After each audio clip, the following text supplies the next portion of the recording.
वृंदावन बिहारी लाल की जय हो। श्री राधा रानी की जय हो। श्री मलुकवीर बिहारी गणेश सरकार की जय हो। सदगुरुदेव भगवान श्री भक्तमाली जी महाराज की जय हो। श्री बागेश्वर धाम की जय हो। सदगुरुदेव भगवान सन्यासी बाबा की जय हो। नर्मदा मैया की जय हो। यज्ञेश्वरी जगत जननी गौ माता की जय हो। सब संतन की जय हो। सब भक्तन की जय हो। सब विप्रन की जय हो। गौरी शंकर भगवान की जय हो। दुर्गा मैया की जय हो। जय जय श्री राधे जय जय श्री सीताराम हर हर महादेव। प्रभु कृपा से मनुष्य जन्म लेने का सर्वोत्कृष्ट जय लाभ श्री राम। भगवान की कथा श्रीमद् भागवत के माध्यम से आपको सुलभ हो रही है। आज ऐसे कठिन कलिकाल में श्रीमद् भागवत के गुरु परंपरा से प्राप्त भागवत शिवपुराण राम कथा के परिमार्जित प्रवक्ता माँ भगवती के भरत पुत्र सिद्ध साधक परम पूज्य श्री प्रेम साईं जी महाराज की वाणी से आप सबको श्रीमद् भागवत कथा श्रवण करने का अवसर प्राप्त हो रहा है। पूज्य महाराज जी का दर्शन हम करते हैं और जब महाराज जी की वाणी को सुनते हैं तो श्रीमद् भागवत में जो कथा प्रवक्ता के लक्षण आए हैं प्रत्येक लक्षण महाराज जी में घटित होते हैं। विरक्तो वैष्णवो विप्रो वेद शास्त्र विशुद्धिकृत दृष्टांत कुशलो धीरो वक्ता कालोति निष्प्रहा। एक एक लक्षण पूज्य महाराज जी में घटित होता है। ऐसे श्रीमद् भागवत के परिमार्जित प्रवक्ता आप सबको कथा सुना रहे हैं। हमारे पूज्य गुरुदेव कहते हैं भगवान की कथा अगर प्रेम से श्रद्धा से एक अक्षर भी श्रवण कर लिया तो वो भी कल्याण करने में सर्व सामर्थ्यवान है। एक एकम अक्षरम पुंसाम महापातक नाशनम। भगवान की कथा अनंत है, अगाध है। भगवान की कथा कभी कोई पूरी नहीं कह सकता और कभी अधूरी भी नहीं रहती। पूर्णस्य पूर्णमादाय पूर्णमेवावशिष्यते। भगवान की कथा जितनी कहीं सुनी जाए वह अपने आप में परिपूर्ण है।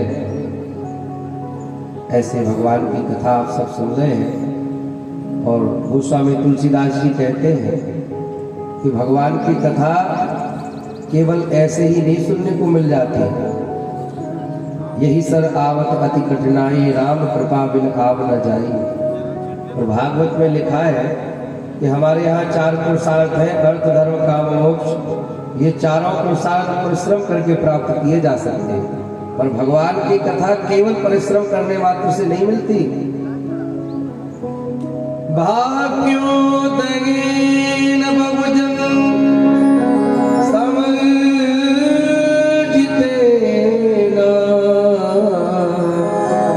सत्संगमं च लभते पुरुषो यदा वै अज्ञानवृत मोहमदान्तकारा आसंविदाय हितदो दयते विवेका। जब जन्म जन्मांतर के पुण्य एकत्रित होते हैं तब भगवान की कथा सुनने का मन बनता है और संयोग जुड़ पाता है। हमारे यहाँ ऐसा कहते हैं, मान लो जाने अनजाने में किसी के पुरखा अन्य लोकों में चले गए हो नरक आदि में और फिर उसके परिवार का कोई कथा में आकर बैठता है तो अन्य लोकों में पड़े पुरखा उसके दोनों हाथ उठाकर कहते जय हो जय हो।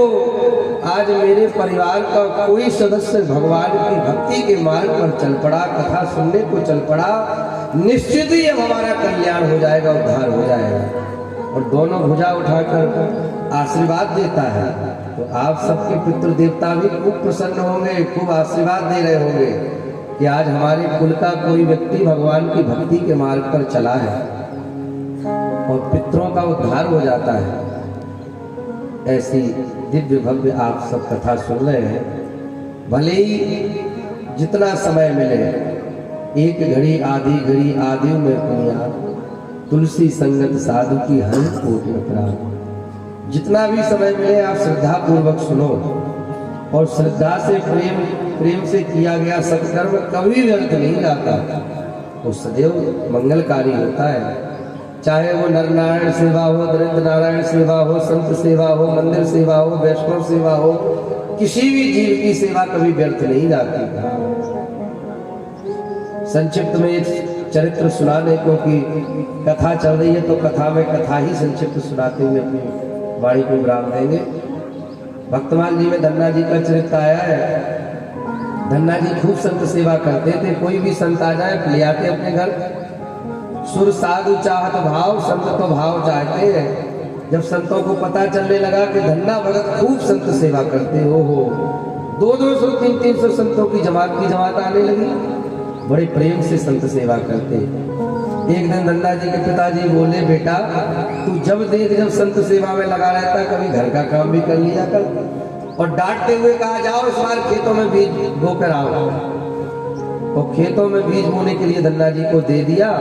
धन्ना जी ने अपनी बैलगाड़ी में रखा और चल पड़े खेतों में बीज बोने को। चले जा रहे थे, खेतों तक पहुंचने ही वाले थे, तब तक सामने से 500 संतों की एक जमात चली आ रही थी।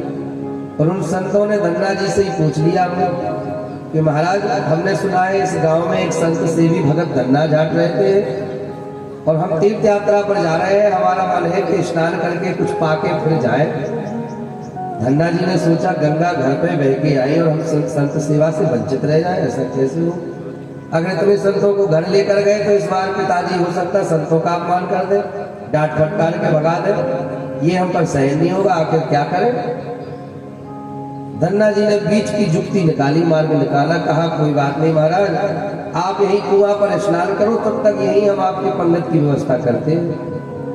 और पिताजी ने जो खेतों में बोने के लिए धन्ना जी को बीज दिया था, वो धन्ना जी बाजार में गए बेच दिया और आटा दाल साग सब्जी नमक सब लेकर के खेतों पर आए। बढ़िया चूल्हा बनाया और चोखा बनाया और दाल बनाई और टिक्कर बनाए, तो प्रेम से ठाकुर जी को भोग लगाया। वहीं जंगल से पत्ते तोड़कर पत्तल बनाकर सब संतों को प्रसाद करवाया। संत प्रसाद पाकर प्रसन्न होकर के अपने आगे की यात्रा पर चले गए। पर धन्ना जी ने सोचा, अरे जो पिताजी ने खेतों में बोने के लिए बीज दिया था वो तो हमने संत सेवा कर दी, अगर बीज नहीं बोया तो खैरियत नहीं, अब क्या करें। सोचा तो किसी को पता थोड़ी है, सूखे ही हल चला देते खेतों में। तो वही बालू पड़ी थी, बोरी में बालू भर ली और सूखा हल पूरे खेत में चला दिया और पीछे से बालू सीताराम राधे श्याम सीताराम पूरे में बालू छिड़क दी। और फिर धन्ना जी खेतों में देखने को नहीं गए। आखिर बीज बोया ही नहीं था, सूखा हल चलाया था, तो खेत देखने नहीं गए। 15-20 दिन बाद आसपास के सब किसान इकट्ठे होकर धन्ना जी के घर पहुंच गए।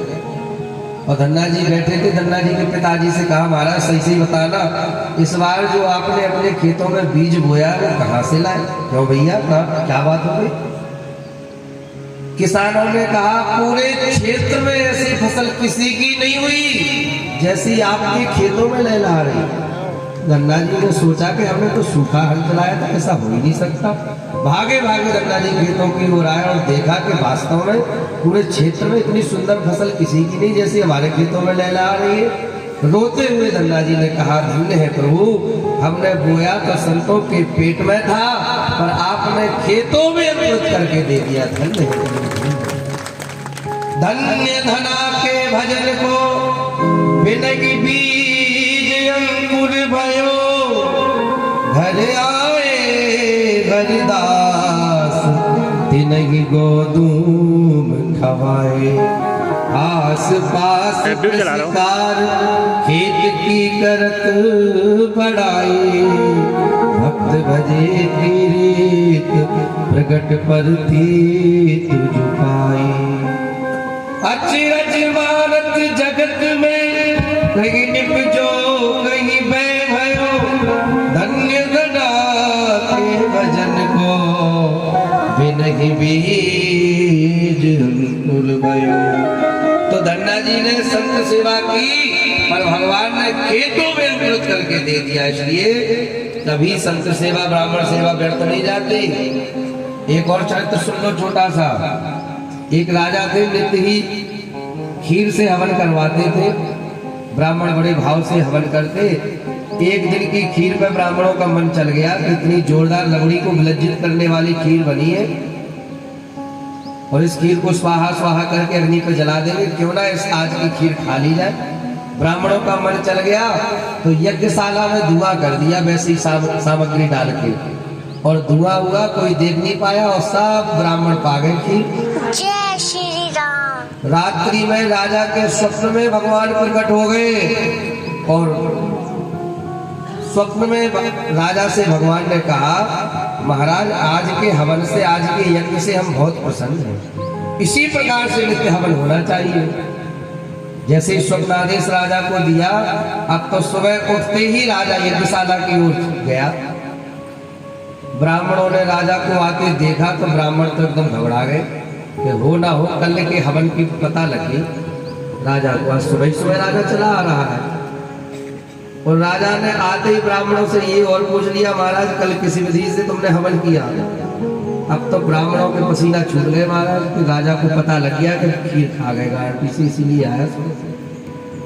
ब्राह्मणों ने कहा, महाराज कहा बताएं, आज कल की खीर इतनी बढ़िया रबड़ी की तरह बनी थी कि हम सब ब्राह्मणों का मन चल गया और हवन नहीं किया, वो तो हम पा गए थे कल। तो इतना सुनते ही राजा के आंखों से अश्रुपात होने लगा और कहा, महाराज धन्य है, आज से दुगनी खीर बनेगी। आदि से आप हवन करना और आदि आप सब ब्राह्मण पाना। आज के हवन से भगवान बहुत प्रसन्न है। हाँ, ब्राह्मण का मुख अग्नि की उपमा दिए, ब्राह्मणों से उपमा। तो यज्ञशाला में स्वाहा और ब्राह्मण के मुख में आहा। आप किसी ब्राह्मण को भोजन जिमाओ, भोजन जिमाकर ब्राह्मण कह दे आहा आनंद आ गया, समझो आपका यज्ञ करना सफल हो गया। हाँ, इसलिए ब्राह्मण संत कभी घर पर आए बढ़िया से जिमाओ चकाचक। तो भगवान संत सेवा, ब्राह्मण सेवा, किसी भी प्रकार की सेवा प्रेम से करो, कभी व्यर्थ नहीं जाती। और ये लक्षण हमारे पूज्य प्रेम साईं जी महाराज में है।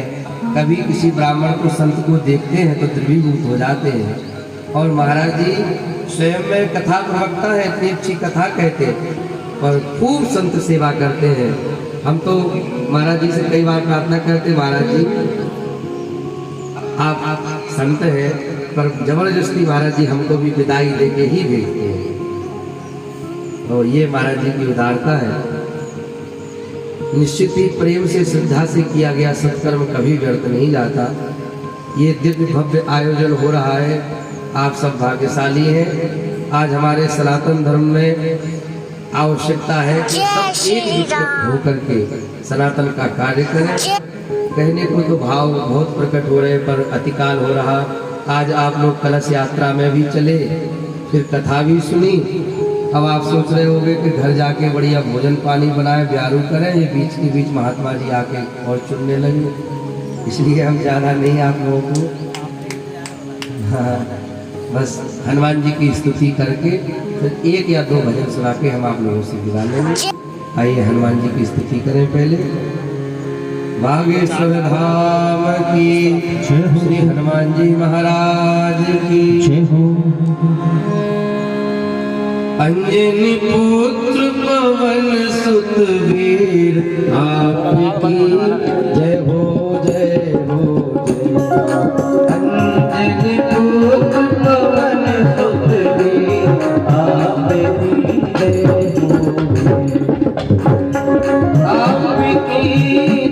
हो जय हो जय हो आपकी जय हो जय हो आपकी जय हो जय हो जय हो आपकी जय हो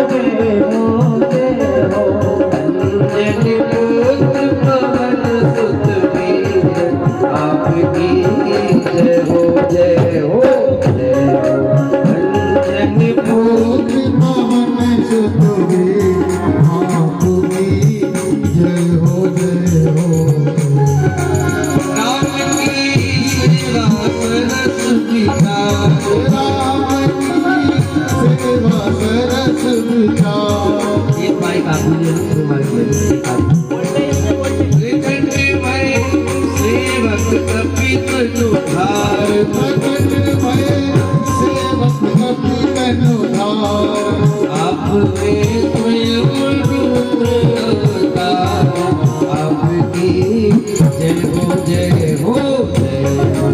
अंजनी फूल पवन सुतदेव, आपकी जय हो जय हो जय। जगत में जगी जठर की ज्वार, हनुमान जी महाराज बाल्य अवस्था में ही भूख लगी, जठराग्नि प्रबल हुई। कहा माता जी फल खिला दो कुछ। अंजना माता ने कहा अभी फल तोड़ के लाते हैं। उसी समय सूर्य नारायण उदित हो रहे थे।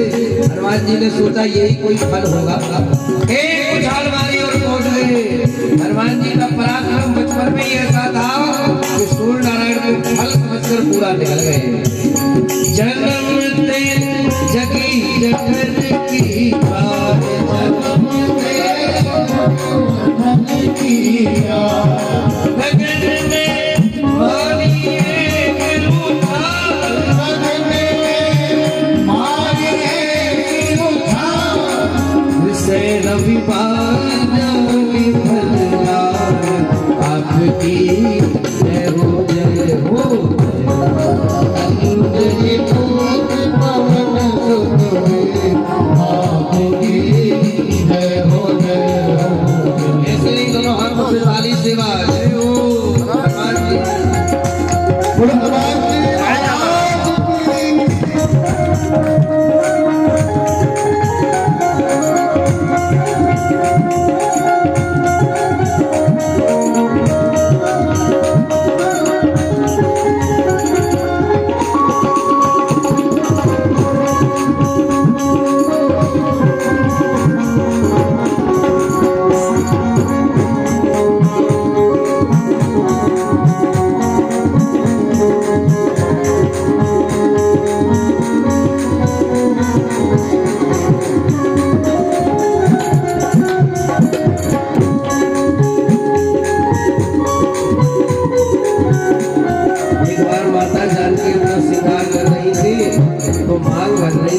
हनुमान जी पहुंच गए। माता जी क्या कर रही हो? मांग मान रहे। इससे क्या होता? इससे राम जी प्रसन्न होते हैं, राम जी का यश बल वैभव बढ़ता। अच्छा, राम जी प्रसन्न होते हैं। हनुमान जी ने सोचा माता जी थोड़ा सा सिंदूर लगाते हैं तो राम जी प्रसन्न होते हैं, क्यों ना बढ़िया से लगाया जाए।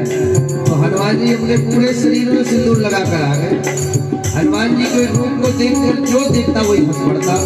राम जी भी हंस पड़े। जानकी जी ने कहा प्रभु आज हम मांग कर रहे थे तो हमने कह दिया कि आप प्रसन्न होते हो। आपकी प्रसन्नता के लिए हनुमान जी ने पूरे शरीर में सिंदूर लगाया है।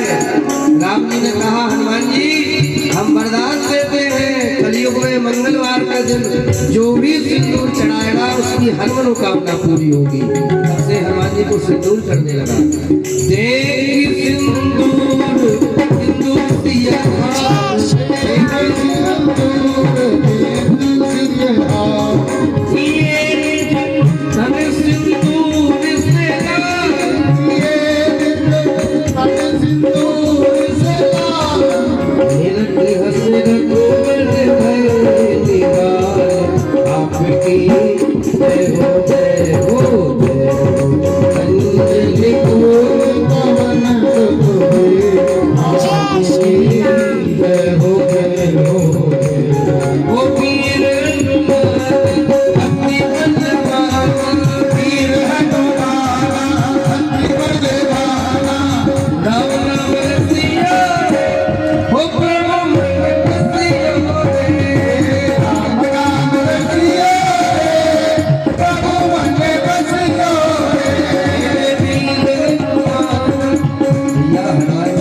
सहन नहीं कर सकता।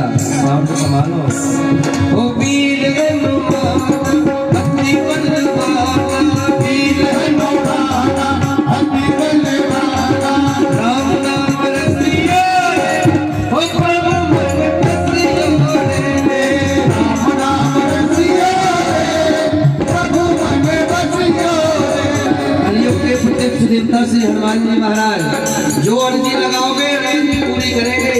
आपको अनुभव करना हो तो हमारे बागेश्वर धाम आकर देख लेना। लोग लाल कपड़े में नारियल पात लौंग बांधकर अपनी अरदास सुनाते हैं और हनुमान जी उसकी अर्जी पूरी कर देते हैं। लाखों लोग ऐसे हैं जो वहाँ पहुँच नहीं गई, अपनी अर्जी लगाई और हनुमान जी ने स्वीकार की। आप सभी बागेश्वर हनुमान जी के चरणों में आपकी जो मनोकामना हो अपनी अर्जी लगा दो, कहो प्रार्थना करो, हाथ उठाकर प्रार्थना करो। ओ अर्जी हमारी मर्जी तुम्हारी, अर्जी हमारी मर्जी तुम्हारी, अर्जी हमारी मर्जी तुम्हारी, अर्जी हमारी मर्जी तुम्हारी, अर्जी हमारी मर्जी तुम्हारी, अर्जी हमारी मर्जी तुम्हारी। मंगल करियो ओ प्रभु मन बसियो रे, मंगल करियो रे प्रभु मन बसियो रे। वीर हनुमान अति बलवान, वीर हनुमान अति बलवान, राम नाम रसियो रे ओ प्रभु मन बसियो रे, राम नाम रसियो रे प्रभु मन बसियो रे। दोनों हाथ उठाकर एक बार बागेश्वर हनुमान जी का स्मरण कर लो। हवन मोरी ले रहियो बागेश्वर कर्ण के हनुमान, हवन मोरी ले रहियो बागेश्वर कर्ण के हनुमान, हवन मोरी ले रहियो बागेश्वर कर्ण के हनुमान, हवन मोरी ले रहियो बागेश्वर कर्ण के हनुमान। ऊंची है महिमा ऊंची है आभा, ऊंची है महिमा ऊंची है आभा, संगे विराजे सन्यासी बाबा, संगे विराजे सन्यासी बाबा।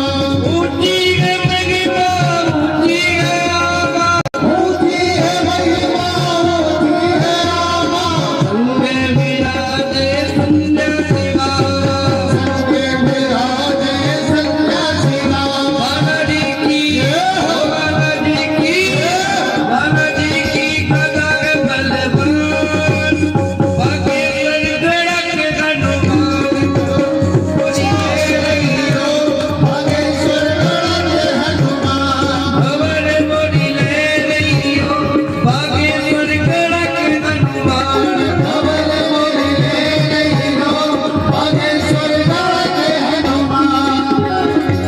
जो मन से परिक्रमा लगावे, जो मन से परिक्रमा लगावे, आपकी सारी विपत्ति टल जावे, आपकी सारी विपत्ति टल जावे। कलयुग में प्रत्यक्ष विराजमान है। देखिए हनुमान जी जगह जगह पर बैठकर खूब चमत्कार कर रहे हैं। मध्य प्रदेश में ही एक स्थान है ददरुआ हनुमान जी, डॉक्टर हनुमान जी, जहाँ पर महाराज जी केवल झाड़ा लगा देते हैं। अब वैज्ञानिकों के लिए तो ये बात थोड़ा उनको पचेगी नहीं, पर कैंसर जैसे रोग भी हनुमान जी की कृपा से वहाँ दूर हो रहे हैं। सालासर हनुमान जी जाइए आप, मेहंदीपुर हनुमान जी पर कितने चमत्कार नहीं हो रहे, ऐसे बागेश्वर बालाजी भी खूब चमत्कार कर रहे हैं। और आपके पास में ही कल हम जहाँ सुंदरकांड पाठ कर रहे थे, ऐसे श्री छीन दादा हनुमान जी महाराज, वहाँ पर जाकर भी एक ऐसा आकर्षण लगा। हनुमान जी लाखों लोगों की मनोकामना वहाँ भी पूरी कर रहे हैं। तो हनुमान जी जगह जगह पर विराजमान होकर प्रत्यक्ष चमत्कार कर रहे हैं। कलयुग के प्रत्यक्ष देवता हनुमान जी है। और एक कलयुग में 3 देवताओं को प्रत्यक्ष बताया है, एक हनुमान जी, एक माँ भगवती चंडी देवी, एक भैरव बाबा। हम पूज्य महाराज जी के स्थान पर गए थे जहाँ माँ पीताम्बरा की भगवती की दिव्य स्थापना है, साधना होती है, और महाराज जी के द्वारा भी वहाँ लाखों लोगों के संकट दूर हो रहे हैं। भगवती की आराधना करके महाराज जी जो अनुष्ठान बता देते हैं, भगवती की कृपा से और पूरे होते हैं। तो भगवती और हनुमान जी और भैरव बाबा इस कलयुग में प्रत्यक्ष प्रकट होकर के लोगों की मनोकामनाएं पूरी कर रहे हैं। तो आप लोग नवरात्रि भी चल रही है, ऐसे पवित्र अवसर पर जरूर भगवती के चरणों में भी अपनी अर्जी लगाएगा और हनुमान जी के चरणों में खबर मोरी ले रहियो बागेश्वर कड़ा के हनुमान, खबर मोरी ले रहियो बागेश्वर कड़ा के हनुमान। दोनों हाथ उठाकर ताली से बाजे हो।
इनकी शक्ति का क्या कहना, इनकी भक्ति का क्या कहना, इनकी शक्ति का क्या कहना, इनकी भक्ति का क्या कहना, इनकी शक्ति का क्या कहना, इनकी भक्ति का क्या कहना, इनकी शक्ति का क्या कहना, इनकी भक्ति का क्या कहना।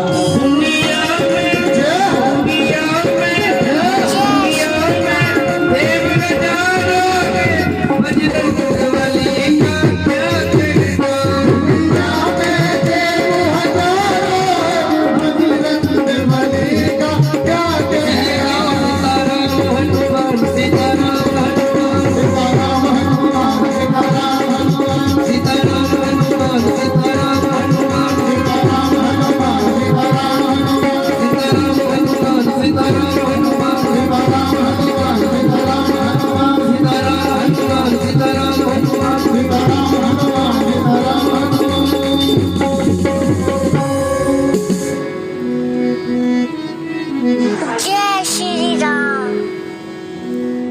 मैंने यूट्यूब पे चला रामचंद्र भगवान की जय। एक भजन सुनाकर कीर्तन करके विश्राम करेंगे।